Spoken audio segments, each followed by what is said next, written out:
Hey listeners, it's Paul Andriola here. Why not join our community at Small Cap Discoveries, where we offer our members direct access to some of the best microcap investment opportunities available. Our members are getting access to premium microcap financings, research reports, and direct access to management.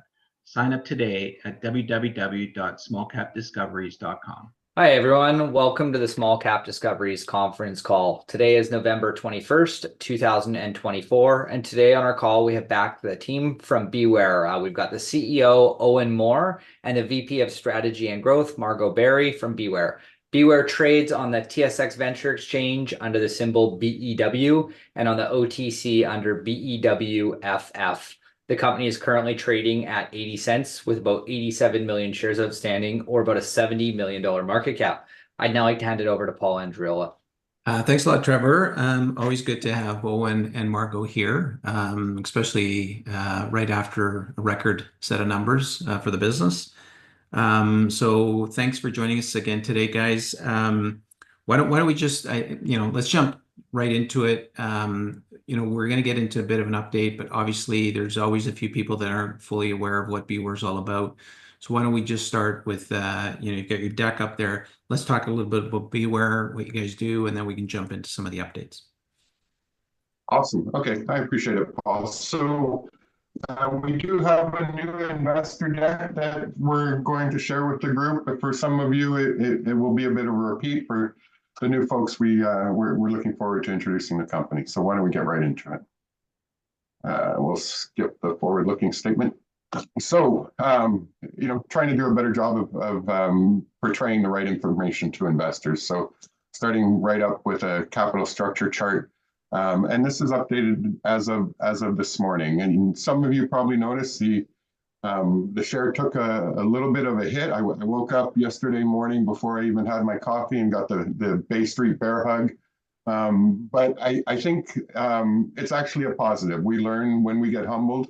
And I think the real learning was making sure we do a better job of explaining our numbers and explaining our business model. So particularly as it relates to margins, when you have a large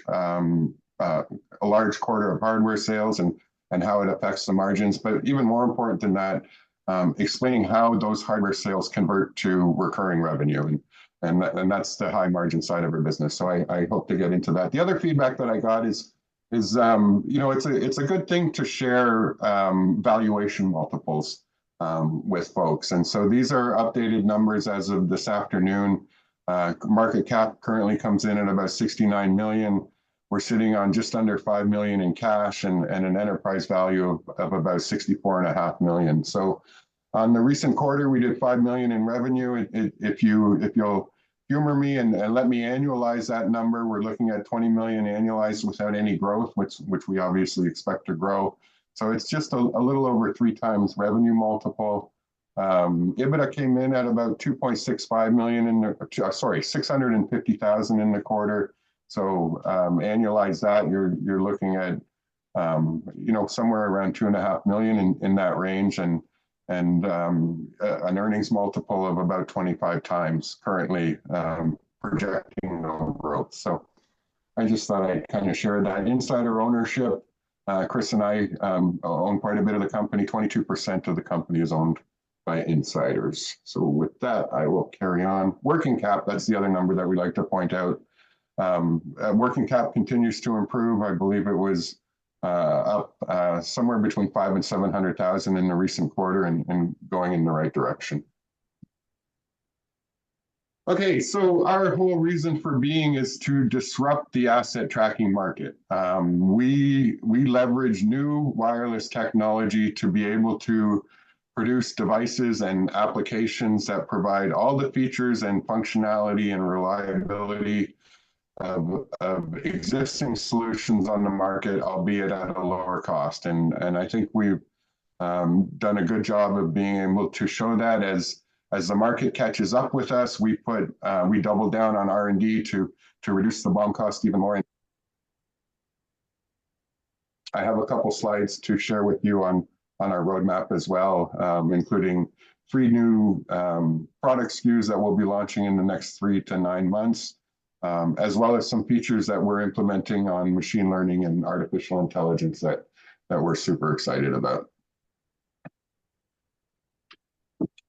Okay, I'm going to actually hand it over to Margot to talk a little bit about the market opportunity. Yeah, and this is part of the investment thesis of BeWhere. If you guys remember, for those who followed us since we went public in 2016, in 2018 is when IoT for asset tracking in particular became available commercially. And, we've said that a number of times. BeWhere was one of the first company in the world to have an IoT compatible device that was working on the AT&T IoT network. The IoT market is gigantic, obviously. It's we only have a small share of it because when you think about what you can track, the sky is kind of your limit. You go from pallets to trailers, but also bicycles, portable toilets. I mean, if you just look out of the window right now, I can see 55 different items that I could put a tracker on.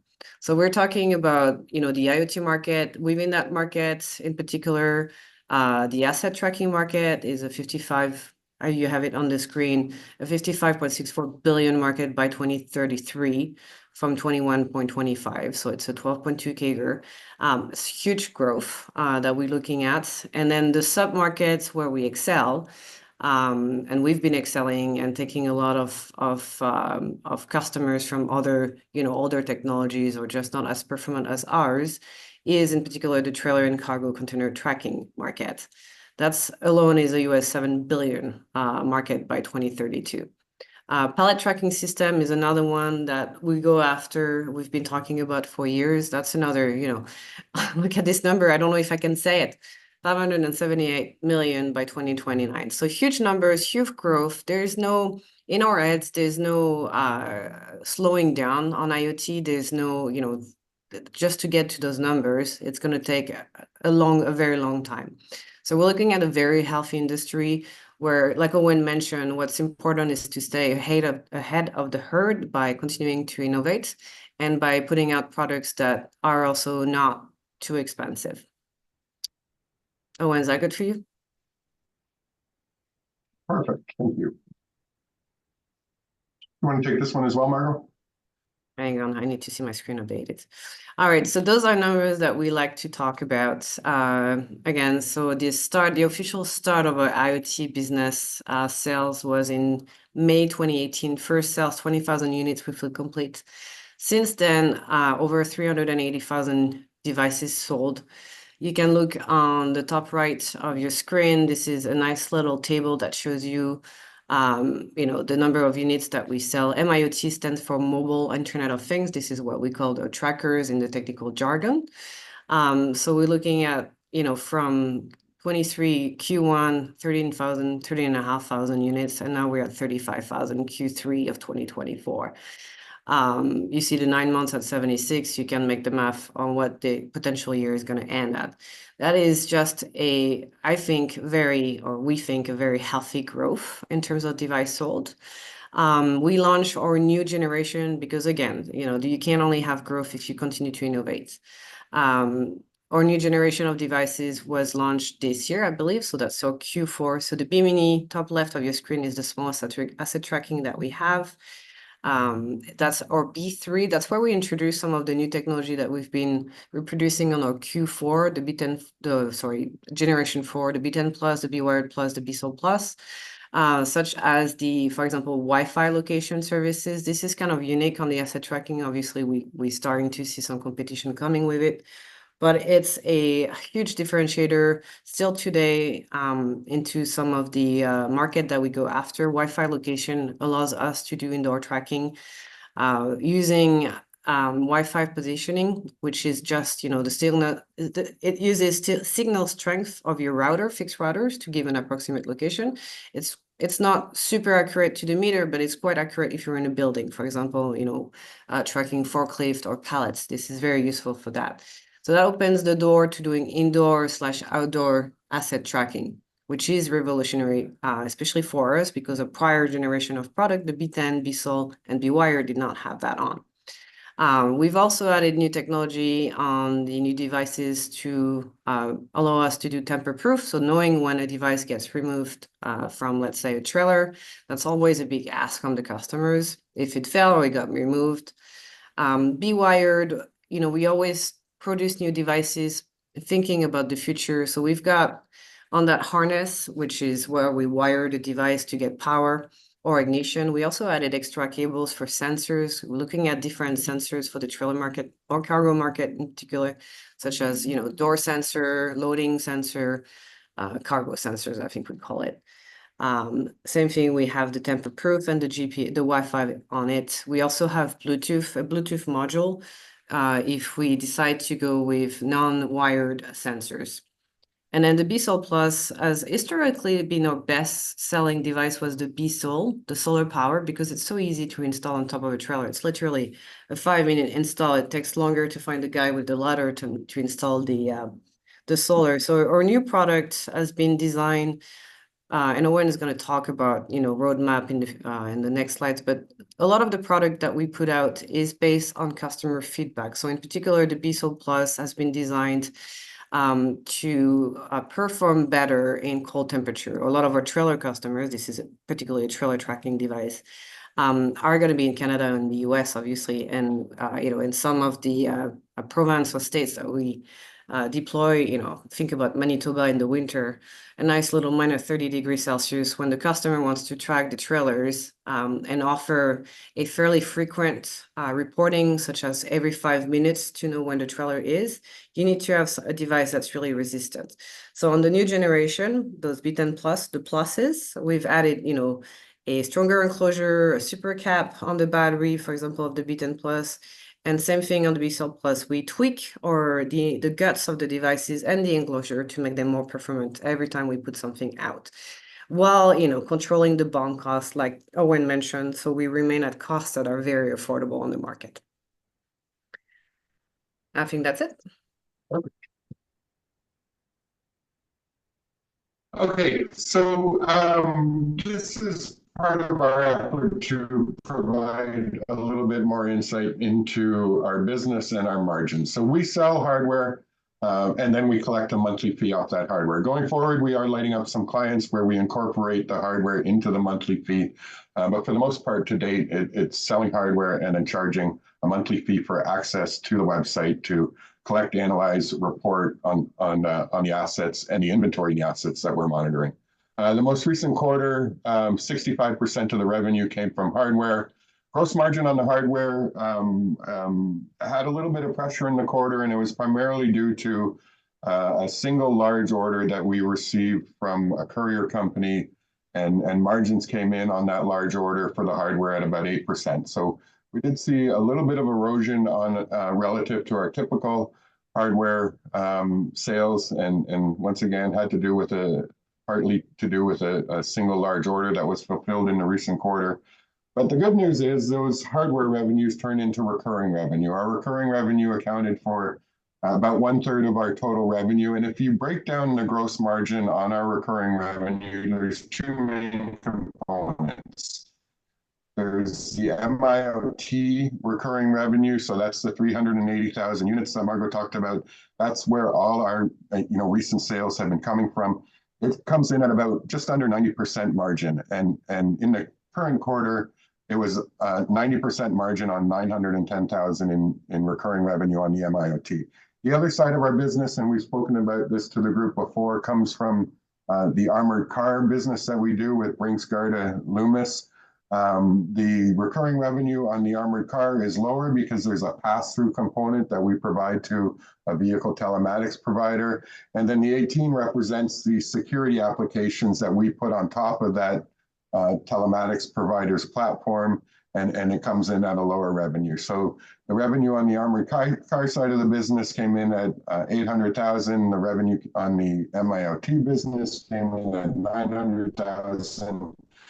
Combined margin on the recurring revenue was 57%, and that margin on the recurring revenue exceeded our operating expenses for the quarter for the first time. So the good news there is, given that we had a hardware quarter that was large, and that recurring revenue will flow into Q4 and Q1. In fact, I won't pull it up now, but if you look at our financial statements, you'll see our deferred revenue went up. That's because we billed for the recurring revenue, but we can't realize it until we deliver it, which started October 1st. So I believe it went from about 80,000 to 440,000 in that range.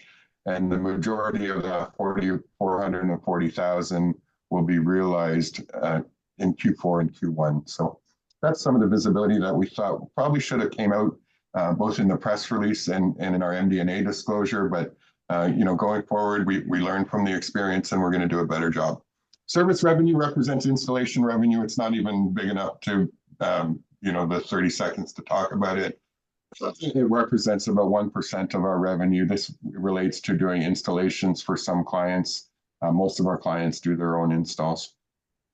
And we're seeing growth principally around MIoT. We're not seeing a lot of growth in the armored car industry.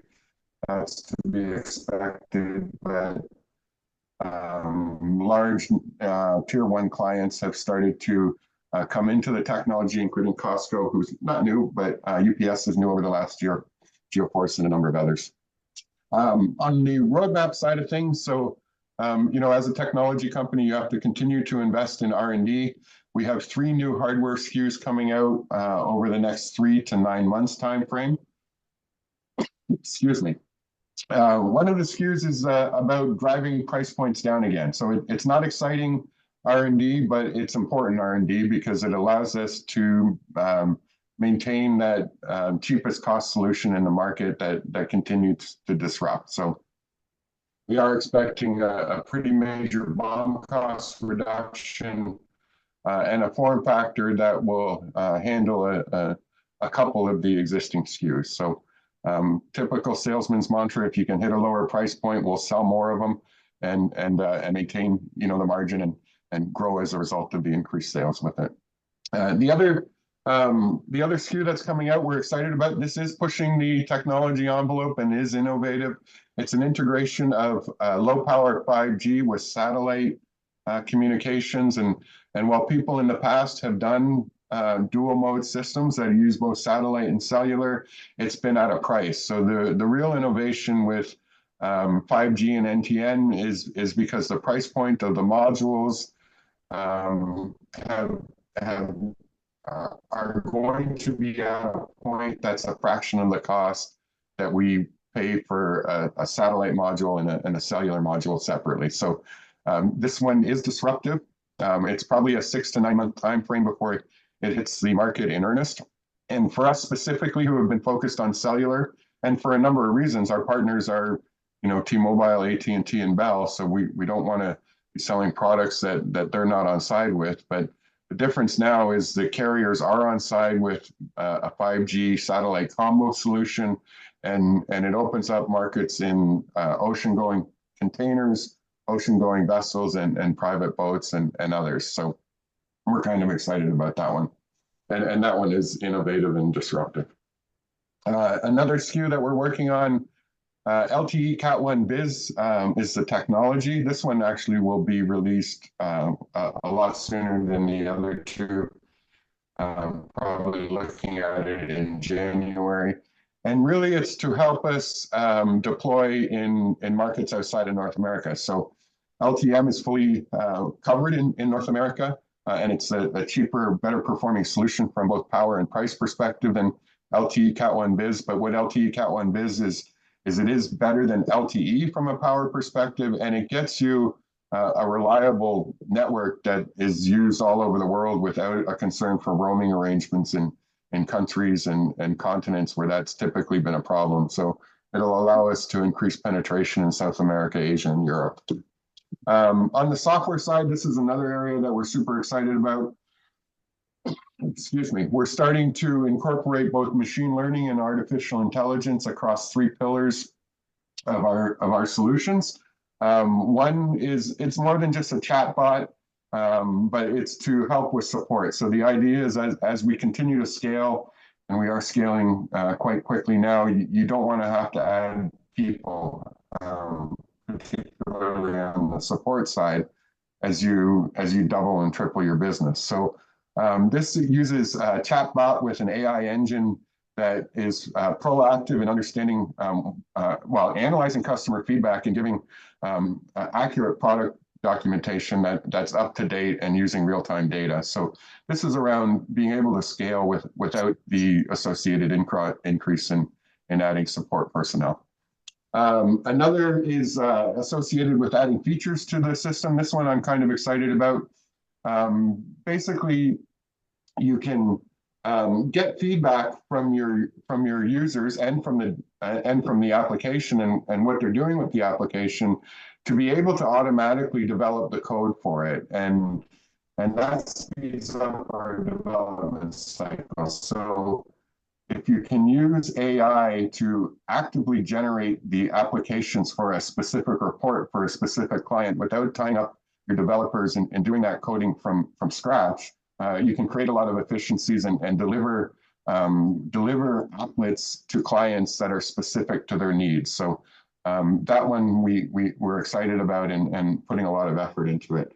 The last pillar that we're after is machine learning. So this is to understand how our devices are operating in the field and using the data that we collect off the devices, everything from the light level charging the solar panel to the current battery level and the trending in battery, to be able to automatically adjust things like reporting frequencies and other things to ensure your devices are going to be in the field for 10 plus years.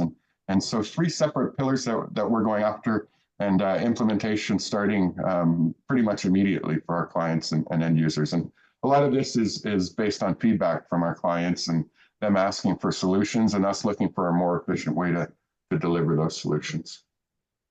And Owen, lest we forget to mention that the Smart Logistics white paper for NTN is hosted on our website. So that's where we describe what we're going to do. So the first bullet point, second, NTN solution. So if you go on BeWhere.com and you go under our solutions, there's a white paper there. You would have to enter your information to get it, of course. And then you can read and help for if there is any analyst on the call there, to give you some industry data on what the opportunity is.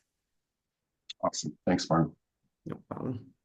As our industry continues to evolve, and when I say industry, I guess I'm kind of referring to low power 5G. We were there from the beginning. Margot often tells a story that, we were in the labs of the mobile network operators working on low power 5G before the technology was rolled out. And the reason it's important is because as the carriers invest in new technology, they need devices and solutions that leverage it so that they can rationalize their investment in it. And that was going back, some 6 years now. So I think it's safe to say that we were a first mover and we got early adopter clients, from 2019 through 2023. But as we moved into 2023 and after that, we started seeing large players come into the market, tier 1 clients that are no longer, investing in early technology. They're investing in technology that has become more grounded and has been shown to be reliable and provide solutions at price points that hadn't been seen before. And that's where we are today. I think, the likes of Costco and UPS and Walmart and Lowe's are obviously all, Fortune 500 companies that have started to adopt the technology. So we think we're in this sort of the early majority phase of crossing the chasm and still lots of opportunity left in the market. You want to take this one, Margot? Sure. So again, for the newbies, maybe, or just a refresher for those who know us. So our main selling model is B2B. So we have a network, a fairly large network. There's a lesser amount that are very active, but we do have a lot of resellers around the world. What would you do? Would you say like maybe we have a top 20 of very active resellers? So the big ones being, the carriers, the mobile operators like AT&T, Bell, T-Mobile. Then we have companies that are, leaders in their specific industry. Like, for example, ATI actually, who's been acquired by Transflow, is a fleet management company that provides vehicle tracking and then asset tracking, and then provide software support to develop whatever the customer needs. And those distributors cover a very wide range and area of industries and markets. You've got logos on the screen just to give you an idea, but really, if we were going to give you the names of all the companies that we work with, we'd probably need, a slide of the size of Italy. So we've got National Distributor is a transport company, Boeing. I think you guys are all familiar with the company that makes planes. PG&E is a utility company based out of California. GD Trans is another transportation company. Walmart, this is specifically to track the trailers. Tip Trailer and Trailcon are both Canadian companies that lease and manufacture trailers. Fleet Freedom is another company that provides fleet management services. Canadian Tire, Lowe's, Home Depot. JB Hunt, Evergy is a utility company, Excel Energies as well. So we do work with, there's some logos that are not on there that maybe we should mention. Like we work with Lyft as well, which is, Lyft does the taxi thingy like Uber, but they also own a bike share operation company recently acquired from Montreal called PBSC. So they provide bikes and the technology to operate the bikes for the cities. We've deployed with Lyft, now they call Lyft Urban Solutions, in a dozen of countries around the world with our products. So it goes from, those are the end users, the companies that I mentioned there, and then we have our resellers. So that allows this model that Owen was referring to earlier. So it's very streamlined. We don't need a lot of employees to manage those customers because our resellers take care of that. And then in certain cases where we have very large opportunities and, we are in agreement that we're not beyond anybody's turf in terms of our resellers, there's no possibility to have a middleman because cost is really what's driving the business with those customers. So those are the direct customers. Those are, you can count them on the fingers of a hand, but Costco, for example, Ford Pro, Brinks, UPS, those are direct customers just because, it's huge opportunities. It's for us to spend the time behind it. And the cost is really what's going to drive the business with them as well. That's it.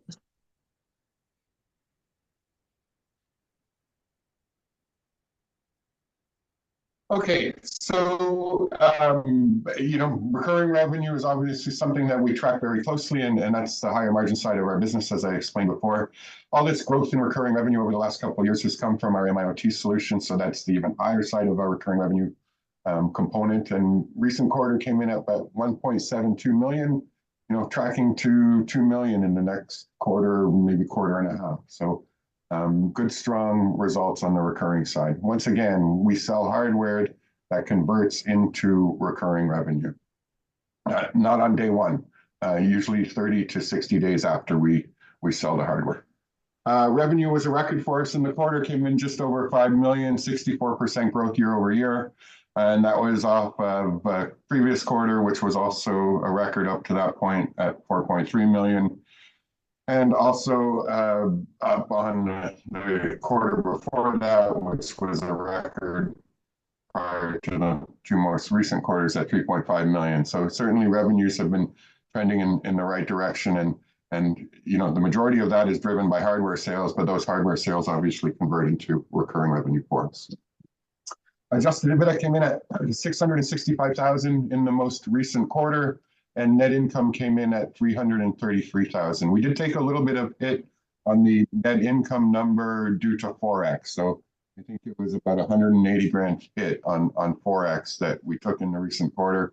Obviously, the Canadian dollar is not faring nearly as well in Q4, and we'll see how that trends going to the end of Q4. But Q3 was a strong quarter for the Canadian dollar, and that really was the difference between what we saw in Q2 and Q3 from a net income perspective.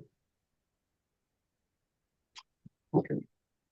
Margaret, do you want to take this one? We're going to get into a couple of use cases with some of our clients. And I think just before you get started, Margaret, the point is that we're not doing just asset monitoring. Clients don't log into our system and view, you know, an IMEI number or a serial number of one of our devices. Clients log in and get a lot more information.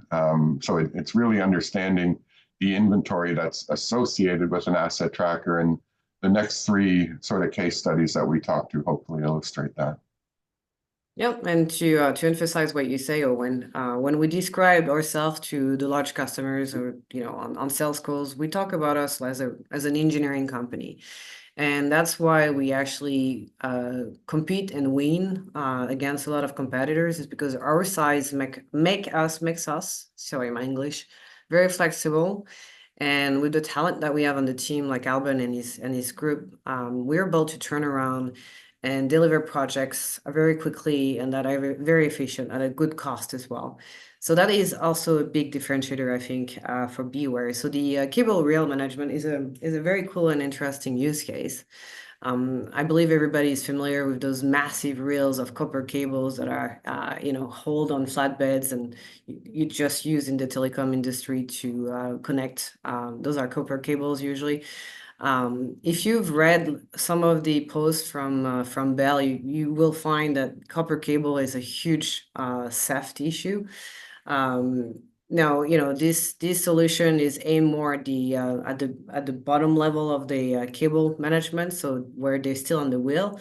So basically using our B10 Plus, which is just the out-of-the-box device, uploading a new firmware on it, which uses the rotation, so the accelerometer inside of the device, which is already used for motion detection, is now used as a rotation measurement, if you will.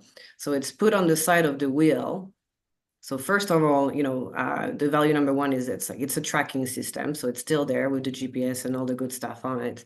And then as the wheel gets turned, obviously there's a number of calculation that goes, like the size of the wheel, the thickness of the cable, how many wheels is 0 to 100%. But that tells you how much cable is left on the wheel.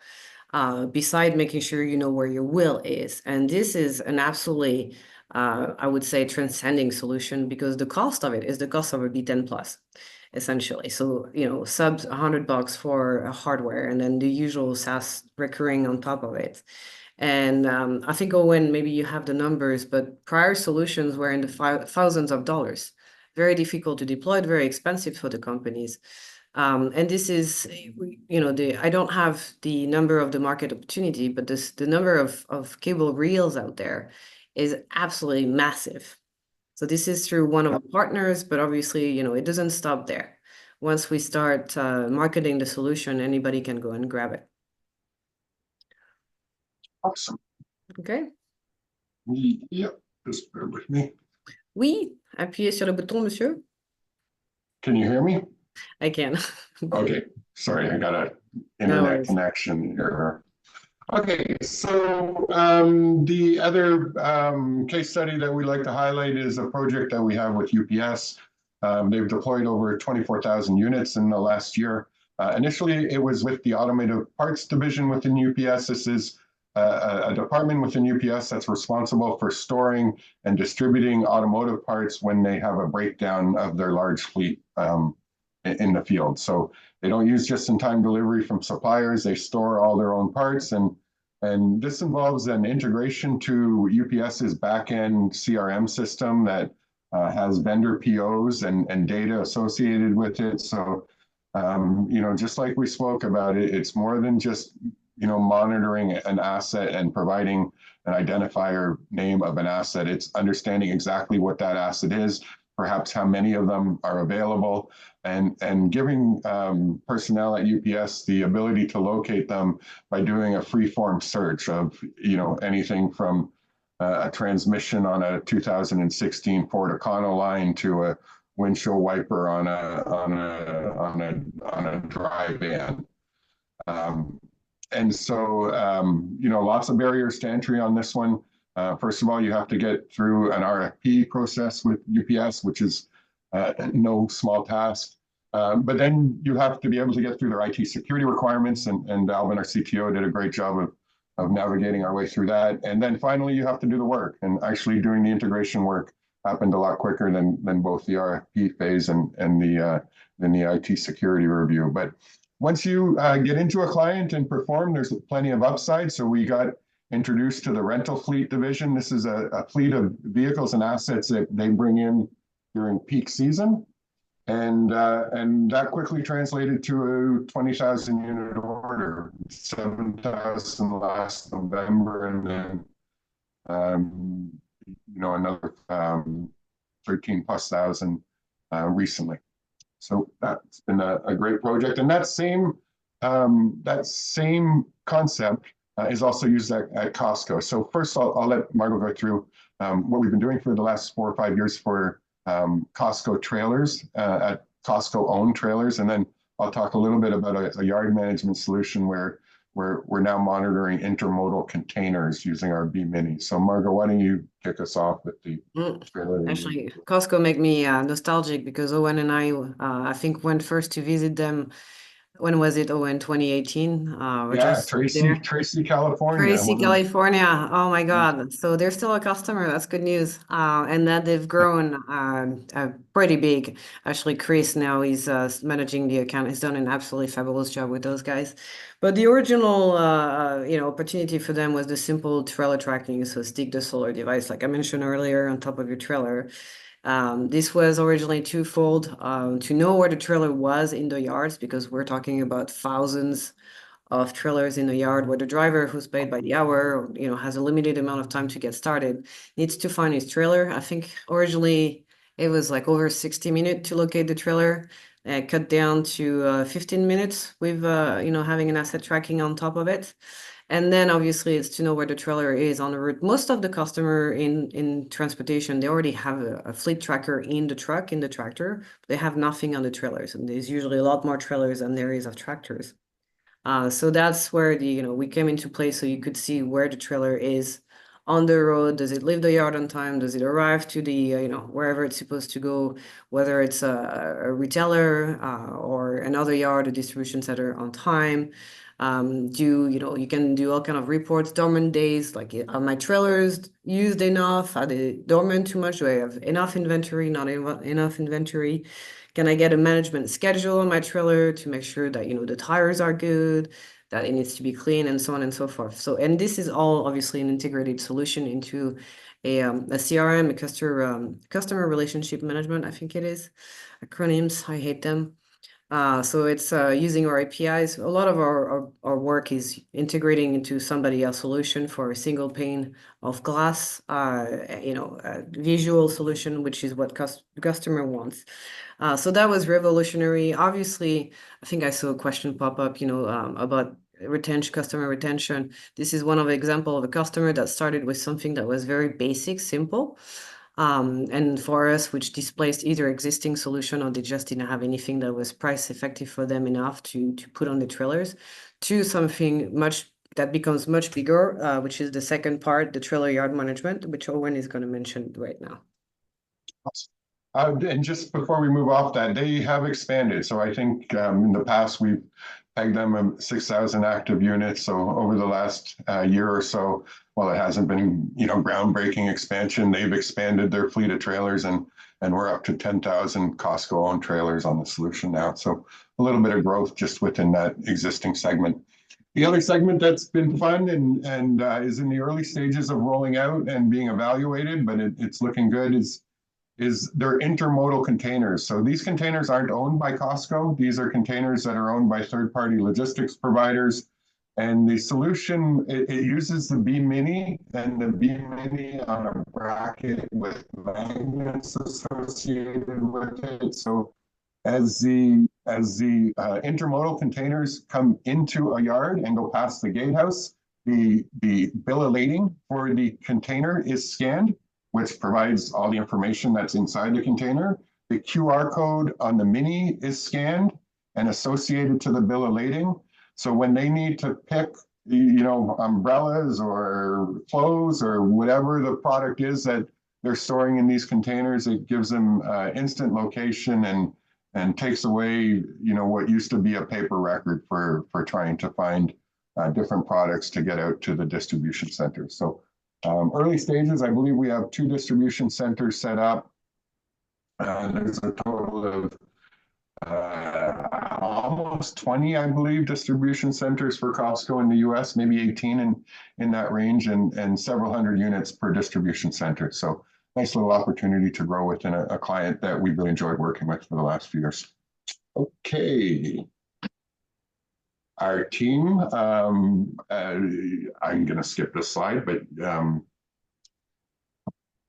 reasons to invest. So this is a new slide, and I think it's important to kind of summarize and point out some of these items. So it's a recurring revenue on our MIoT solutions that produces the highest margin for us. That's what we're focused on. The hardware is a loss leader. We sell the hardware at relatively low margins in return for getting high margin recurring revenue on devices that we manufacture and produce, and applications or API access to data that we provide to our clients or our clients' clients. Company continues to maintain a strong balance sheet. We have self-funded research and development, and everything that we've presented today from a revenue growth perspective, earnings growth perspective, recurring growth, it's all been organic, no acquisitions under there. Although that is something that we are interested in looking in getting into a little bit more going forward. Management owns 22% of the company, and over the last, since June 2022, we have had a normal course issuer bid. We've purchased and canceled just shy of 2 million shares during that period. So I believe that is it. I'm going to stop sharing if that's okay and come back to the screen. Absolutely. No, that's perfect. No, thanks so much, Marco and Owen. As always, guys, if you've got questions, please use the chat function. Obviously, we've already got some questions ready to go here, but use the chat function and I'll make sure the question gets asked. A couple of things that came to mind right away for me was, a buildup of cash. We've talked about this before. You do have an NCIB, but as the cash continues to build, any changes in what you want to do with that cash right now? So we continue to fund the R&D initiatives, but also, as we accumulate more cash from operations, we do want to grow through some acquisition-related growth. I don't think we're not looking to do massive acquisitions, but some tuck-ins that are strategic for us that we think we can help them from a technology roadmap perspective make a lot of sense. And so that's one use of the cash that we have on hand that we're eyeing in the future. Perfect. And then I saw a question in here about receivables. It was a question I was going to ask. There's a bit of a lift in receivables here. Maybe let's talk about that a little bit.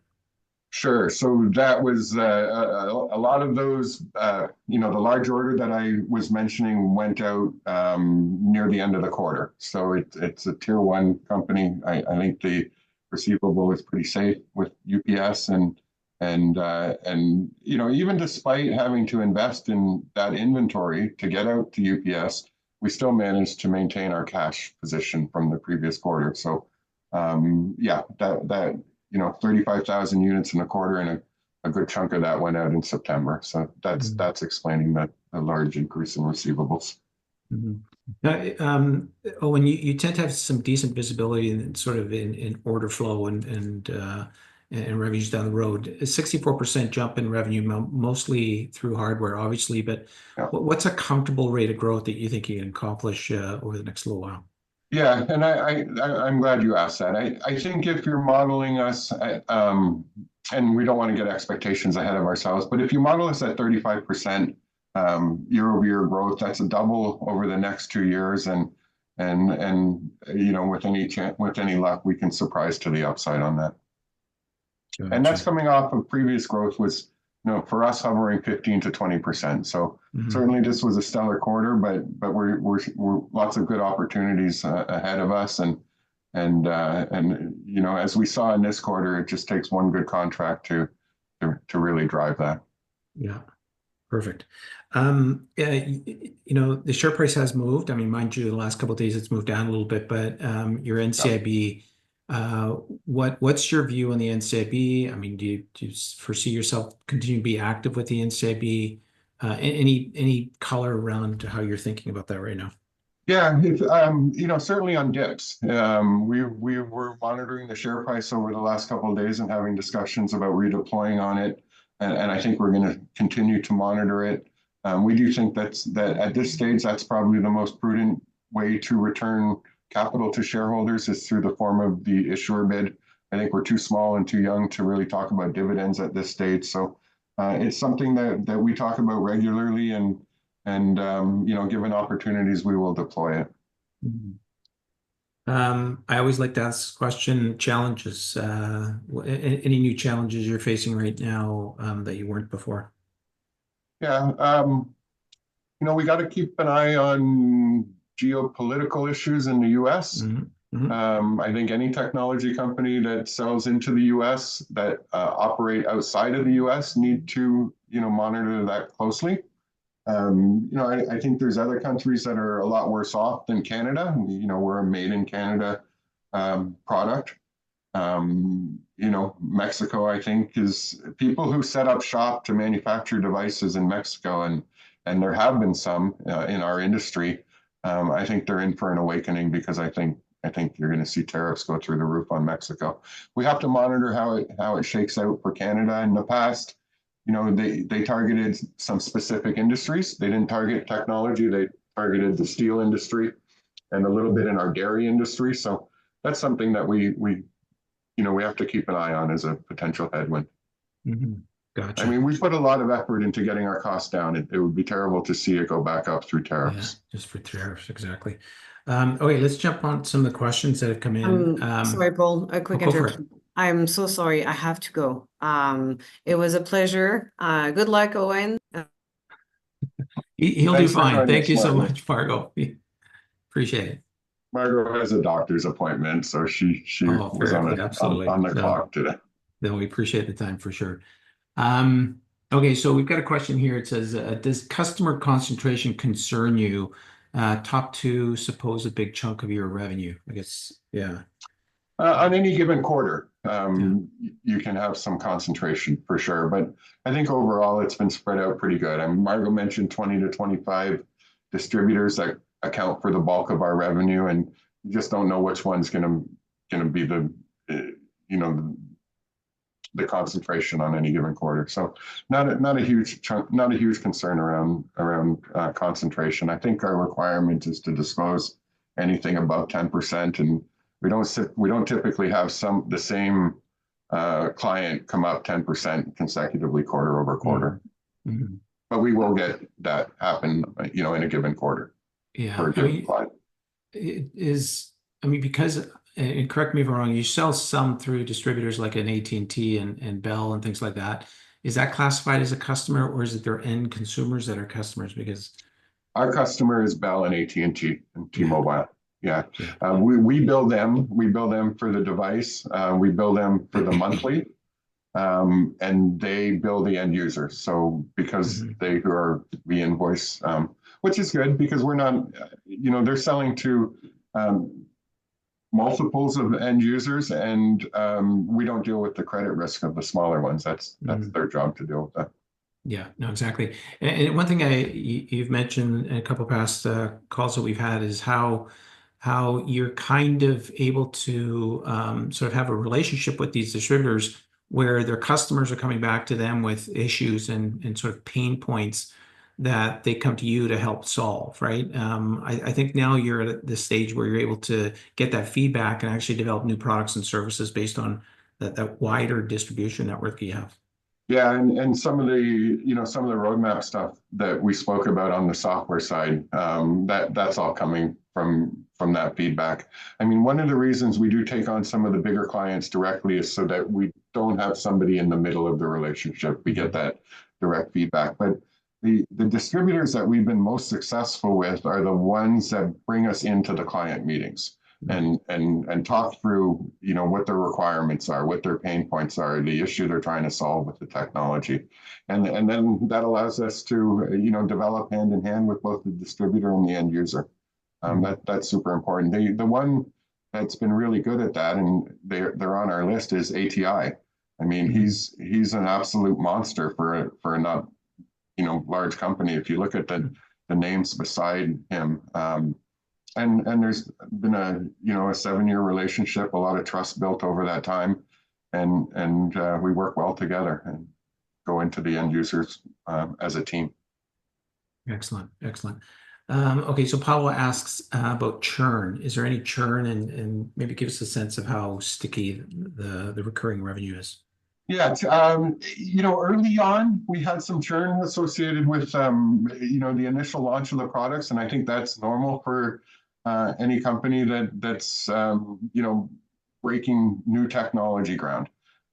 Churn rate now is down to less than 2.5% on an annual basis, and it's no longer coming from, you know, technology issues.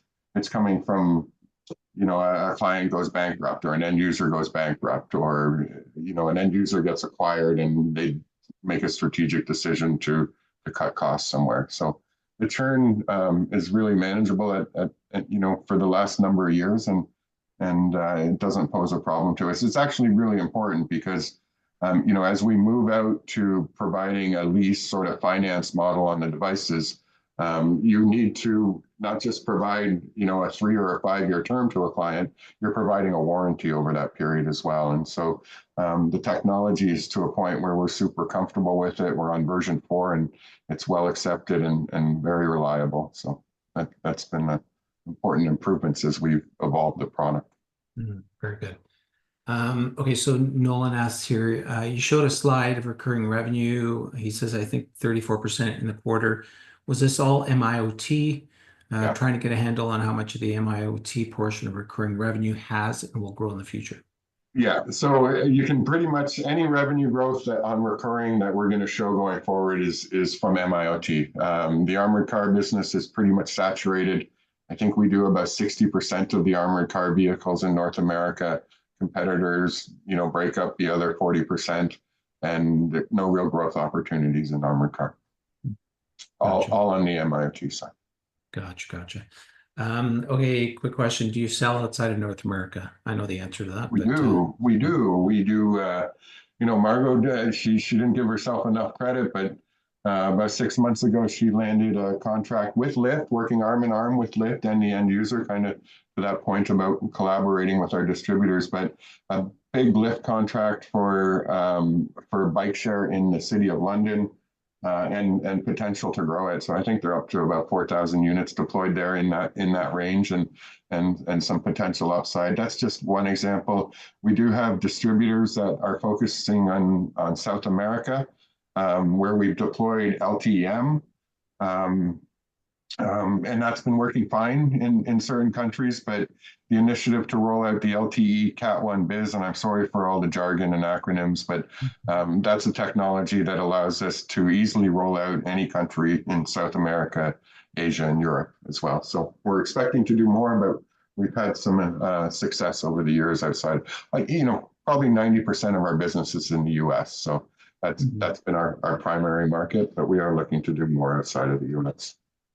Oh, and are you growing your sort of sales team, or are you growing your distributors? How can we look at sort of that side of the business?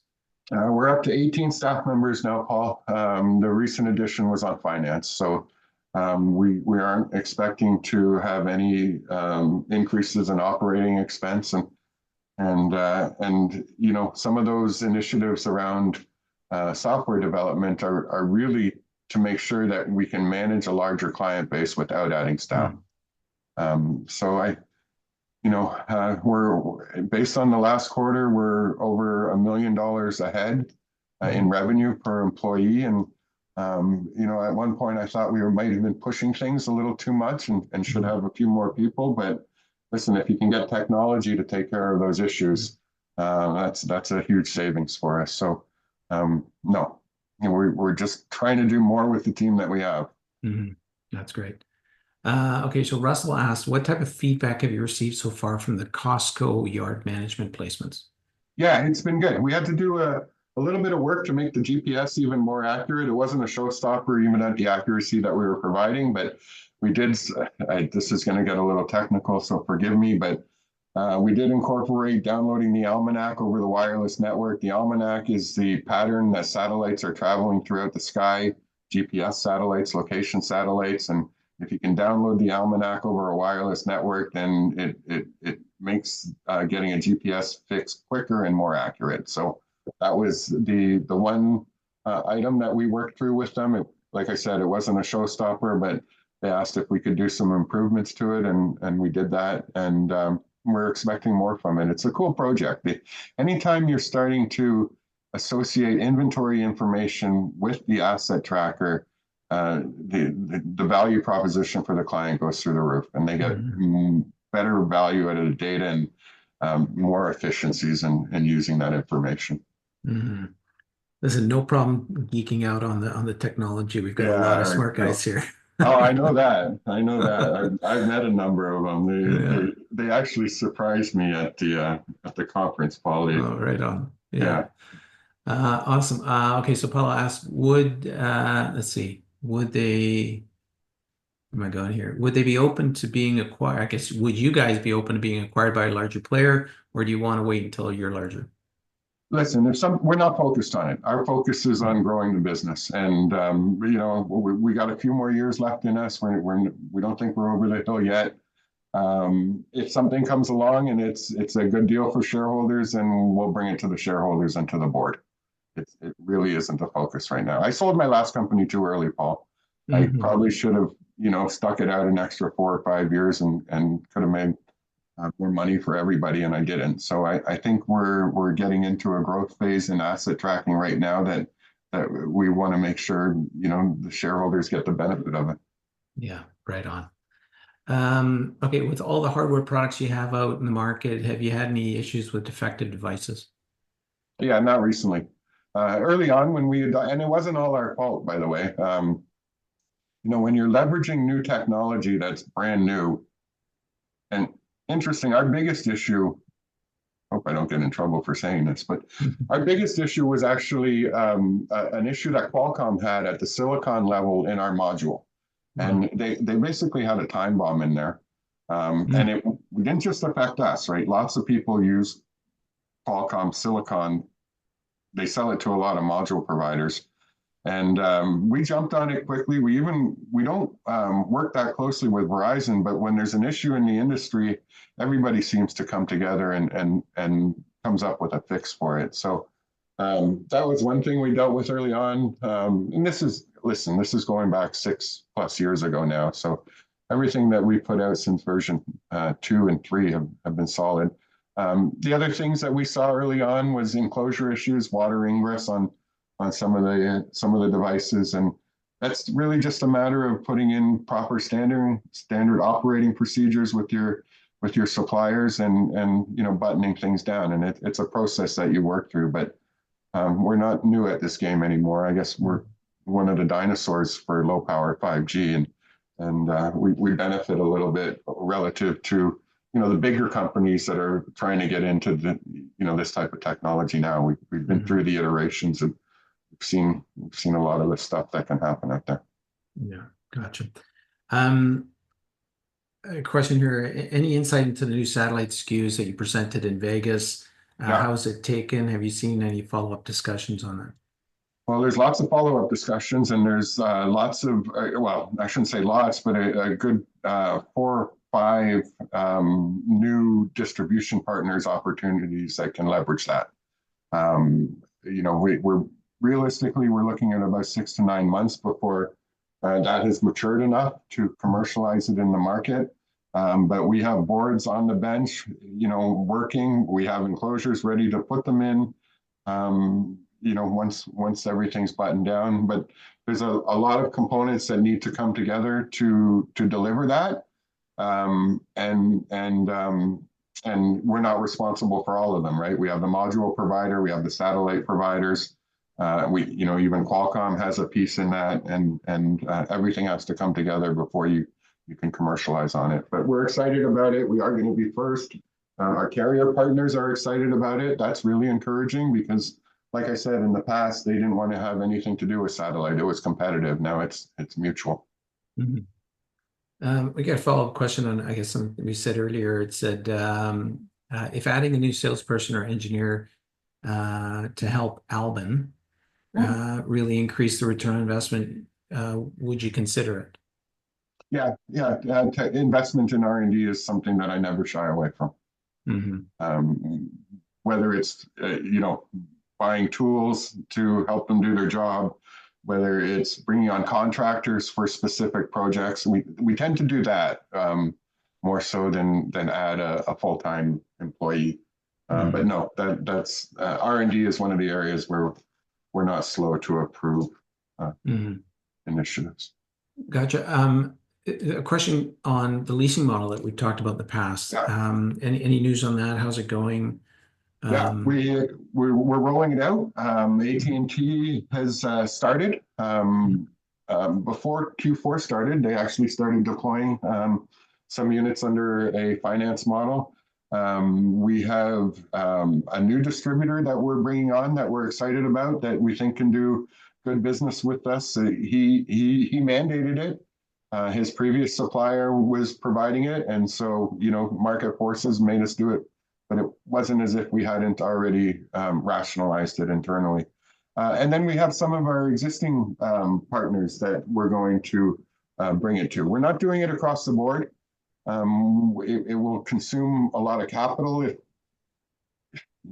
if we pull the Band-Aid off and only made it that our model. But obviously, we like the idea of recurring revenue that will contribute to faster recurring revenue growth. And once the term is up, it improves margins as well. So there's a lot of reasons for wanting to drive recurring revenue. And in the past, we've spoken about the elephant in our industry, Samsara, right? Getting 28 times recurring revenue, which is quite honestly ridiculous. But sometimes those market leaders get valuations that can be pretty lofty. Speaking to the leasing model, maybe explain what you think happens to call it the margin mix, or how the margins look once you roll that out. So, over that term, there are additional fees built into the financing model that allows you that results in you collecting a higher margin on the hardware over that term. Call it a finance fee, call it whatever you want, but we're self-financing this. So you get a little bit of extra margin over the term. The real margin expansion happens after the 5 years is done. So clients after 5 years are more than welcome to start again, take on new hardware, replace the old stuff, and sign up for another 5 years if they decide not. And some don't. Some are like, this is working just fine for me. I don't need to change anything. I'll keep paying those fees. But after you've amortized out the cost on the hardware, you're not dropping the price. So if we're going to charge $3 for a lease plan over 5 years that includes the device and the application, we're not dropping that fee after 5 years, even though that you've covered your cost on the hardware. And that's where the margin expansions happens on the finance model. And I'm just using 5 years as an example. Some of our partners prefer 3 years. Awesome. So look for that in Q4, guys, and moving into 2025. Are you have you thought about whether you're going to line item that, or are you going to break that out so everybody can see that as part of the revenue? Well, one thing I learned this quarter was that we got to do a better job of talking about some of our components to our business. So I think that's probably good advice, Paul. Gotcha. Perfect.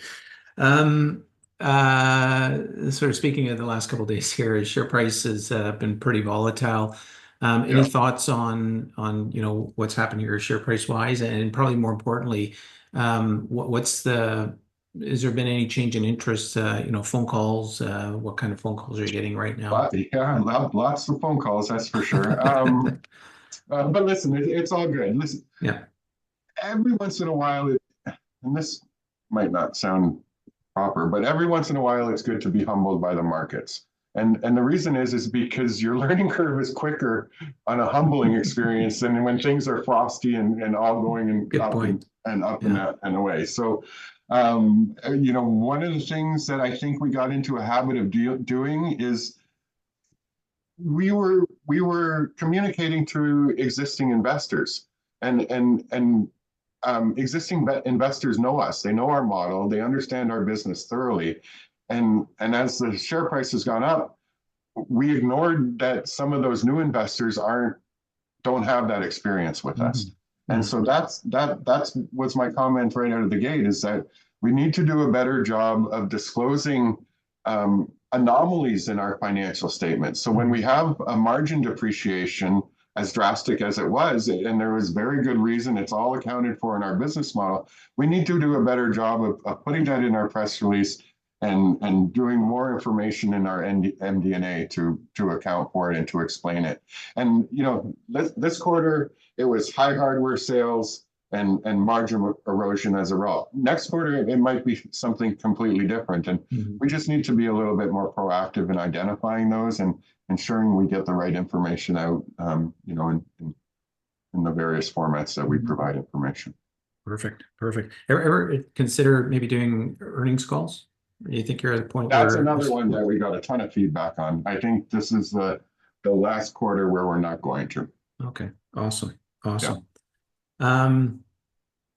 Okay, so I do have one more question. I'll take one more question, then we'll sort of start to wrap up here. Russell says, are you able to increase monthly fees when your costs increase?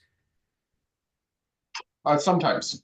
Good question. So during COVID, component, I don't know if you guys remember, but every technology company got hit with higher component costs. Sure.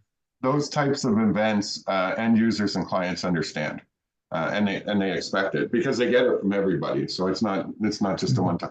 Otherwise, if we're going to increase costs, it's going to be associated with additional functionality, either at the device level. NTN is going to come out a little bit more expensive than our current SKU, and our modules cost a little bit more, but the functionality that people get for coverage, whether you're in cellular territory or not, more than offsets that small incremental cost. Same with features. Some of these AI and machine learning features may be billable, and that might be able to be charged. Fantastic. Always like to wrap up with the last question about tariffs. What would you do on tariffs? There you go. Hi.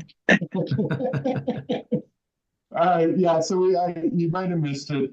Paul asked a question. I think what are some of the headwinds that I don't want to paraphrase for you, Paul, but something along those lines. What are the challenges? Challenges was the word. word. Thank you.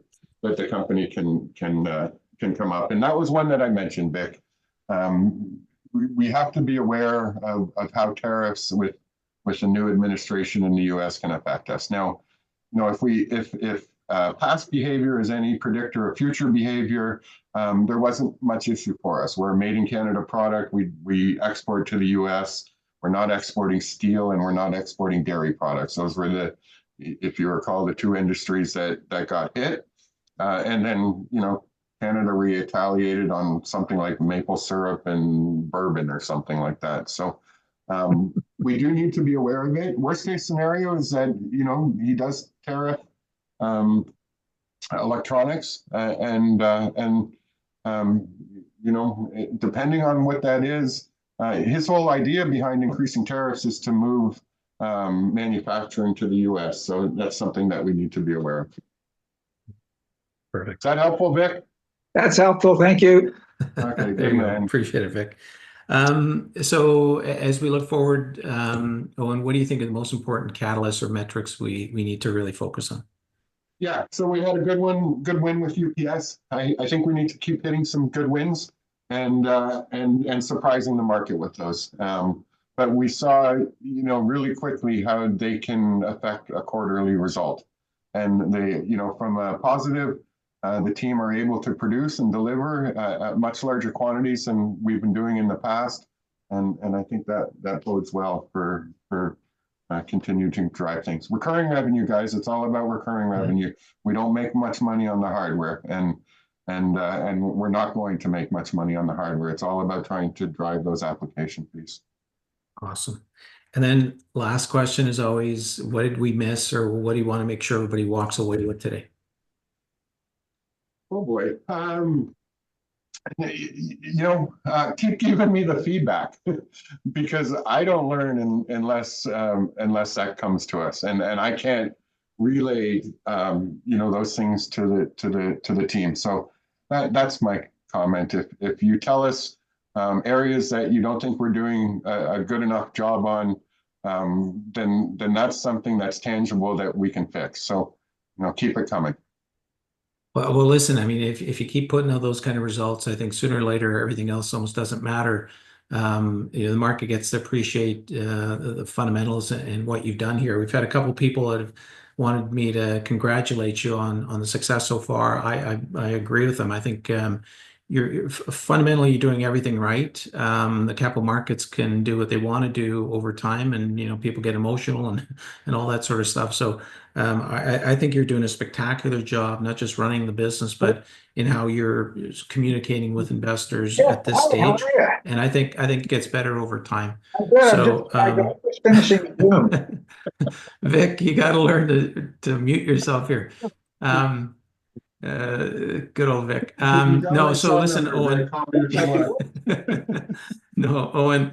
As always, we appreciate the time you spent with us. We'll Why don't we go over there?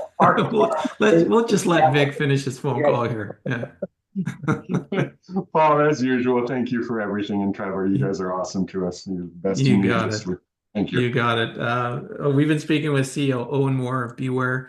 Margot Barry was with us earlier. Thanks for joining us for sure. Everybody, BEW on the Venture Exchange, BEWFF on the OTC. If you want more answers, or if you got questions that we've missed here, just reach out to the team. They're easy to find. One last time, thanks, Owen, and we'll catch up with you soon. Thanks so much, guys. I appreciate it. Cheers. Bye for now.